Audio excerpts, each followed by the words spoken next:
ಕರ್ನಾಟಕ ಕೇರಳ ಗಡಿಯಿಂದ ತಲಪಾಡಿ ಚೆಕ್ಪೋಸ್ಟ್ ಸೇರಿದಂತೆ 7 ಕಡೆಗಳಲ್ಲಿ ಚೆಕ್ಪೋಸ್ಟ್ಗಳನ್ನು ತೆರೆಯಲಾಗಿದೆ ಎಂದು ನಗರ ಪೊಲೀಸ್ ಆಯುಕ್ತ ಎನ್ ಶಶಿಕುಮಾರ್ ಹೇಳಿದರು.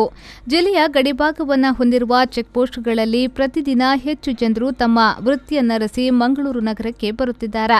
ಇವರುಗಳ ಕೋವಿಡ್ ಆರ್ಟಿಪಿಸಿಆರ್ ಪರೀಕ್ಷೆಯನ್ನ ಗಡಿಯ ಚೆಕ್ಪೋಸ್ಟ್ನಲ್ಲಿಯೇ ಮಾಡಲು ವ್ಯವಸ್ಥೆ ಮಾಡಲಾಗಿದೆ. ಈಗಾಗಲೇ ಜಿಲ್ಲಾಡಳಿತ ಸೂಚನೆ ಕೂಡ ಕೊಟ್ಟಿದೆ. ಹೀಗಾಗಿ ಕೋವಿಡ್ ಮುಂಜಾಗ್ರತಾ ಕ್ರಮವನ್ನು ವಹಿಸಿಕೊಳ್ಳಬೇಕೆಂದು ಅವರು ಹೇಳಿದರು. ಮಂಗಳೂರು ಕಮಿಷನರೇಟ್ ವ್ಯಾಪ್ತಿಯಲ್ಲಿದೆ. ಇದು ಕೇರಳ ಬಾರ್ಡರ್ನ ಶೇರ್ ಮಾಡುತ್ತೆ.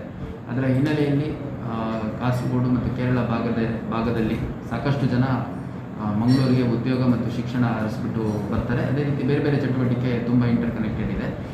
ಇದರ ಹಿನ್ನೆಲೆಯಲ್ಲಿ ಕೇರಳ ಬಾರ್ಡರಲ್ಲಿ ಓಡಾಟ ಮಾಡುವಂಥ ಪ್ರತಿಯೊಬ್ಬರದ್ದು ಕೋವಿಡ್ ರಿಲೇಟೆಡ್ ಸ್ಕ್ರೀನಿಂಗ್ ಆಗಬೇಕು ಅನ್ನುವಂಥದ್ದು ಜಿಲ್ಲಾಡಳಿತದ ಸೂಚನೆ ಆಗಿದೆ. ಅದರ ಪ್ರಕಾರ ತಲಪಾಡಿ ಚೆಕ್ಪೋಸ್ಟ್ ಸೇರಿದಂತೆ ಸುಮಾರು 7 ಸ್ಥಳಗಳಲ್ಲಿ ನಾವು ಚೆಕ್ಪೋಸ್ಟ್ಗಳನ್ನ ಹಾಕ್ಕೊಂಡಿದ್ದೀವಿ.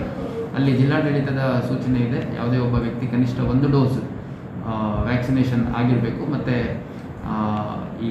ಅದು ಆಗಿಲ್ದಿರುವಂಥವ್ರು ಯಾರಿದ್ದಾರೆ RT-PCR ಟೆಸ್ಟ್ ಅದೇನಿದೆ ಅದರ ನೆಗೆಟಿವ್ ರಿಪೋರ್ಟ್ ತೊಗೋಬೇಕು. ಅದೆರಡೂ ಇಲ್ಲದಂಥ ಸಂದರ್ಭದಲ್ಲಿ ಅಲ್ಲಿ ಸ್ಕ್ರೀನಿಂಗಿಗೆ ಕೂಡ ಅವಕಾಶ ಮಾಡಿಕೊಟ್ಟಿದ್ದಾರೆ. ಅಲ್ಲಿ ರ್ಯಾಪಿಡ್ ಟೆಸ್ಟ್ ಮತ್ತು RT-PCR ಟೆಸ್ಟ್ ಎರಡಕ್ಕೂ ಕೂಡ ಅಲ್ಲಿ ಅವಕಾಶ ಮಾಡಿಕೊಟ್ಟಿದ್ದಾರೆ.